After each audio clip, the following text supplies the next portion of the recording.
Hello mga kaputoks! Welcome back to my channel! Kumusta kayo guys? Sana okay lang kayo. Kung ako naman, okay lang din. Awa at tulong ng Diyos. Okay. Guys, for today, gagawa tayo ng mango tapioca na sobrang creamy. O, diba? Ganyan. Madali lang siyang gawin guys, pero parang social na yung ating desserts, 'di ba? Ayan na guys. Tara na, samahan niyo ako gagawin ang ating desserts mga guys. Kaya tara na, magluto na tayo.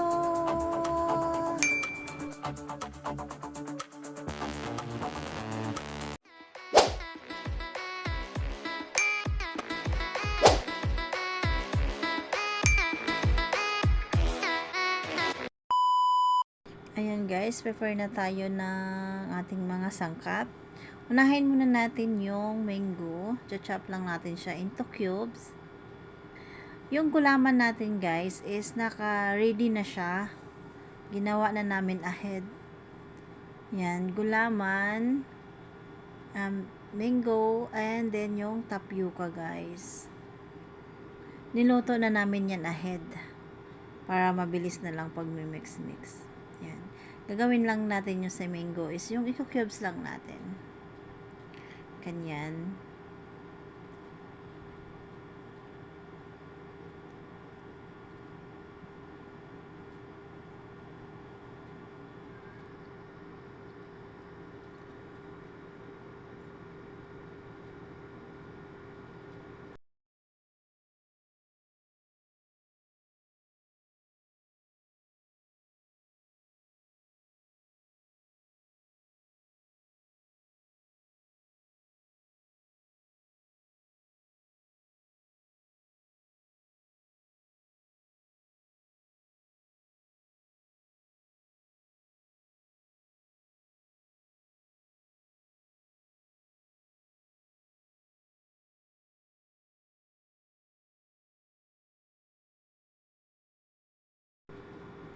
Next natin is yung cheese. Cubes lang din guys.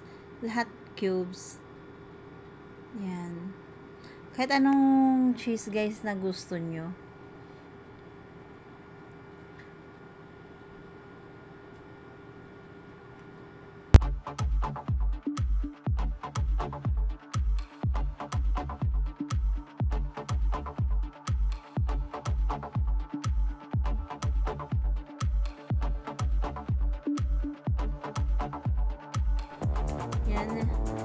Yan yung gulaman guys. Chop na natin siya ng cubes din.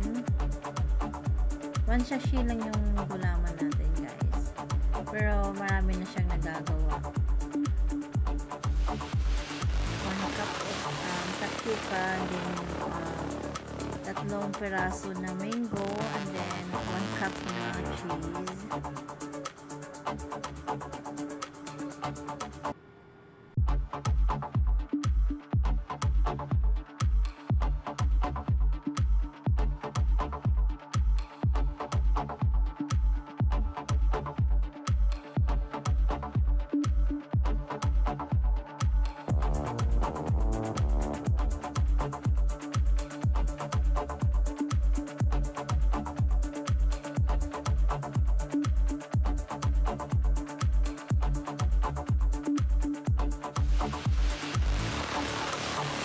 Guys, start na tayong mag-mix.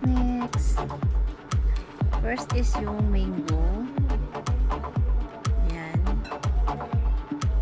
Huwag na natin lahatin guys para meron tayong pang toppings pagkatapos. Yan. And then yung cheese. Yan. Magtira din tayo guys para pang toppings. And then yung tapioca guys.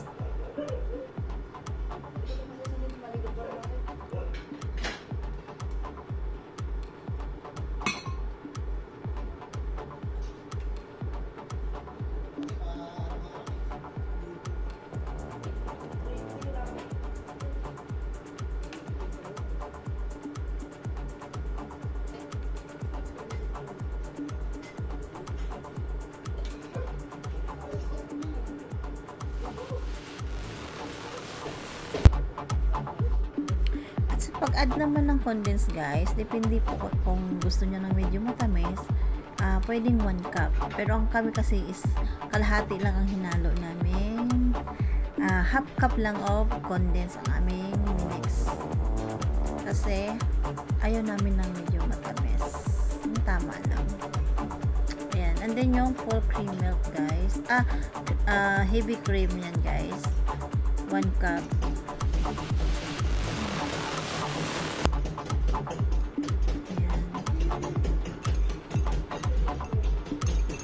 Ganyan lang guys, mix lang, and then air na lang natin ng mga 1 hour, yan, pwede na siyang kainin.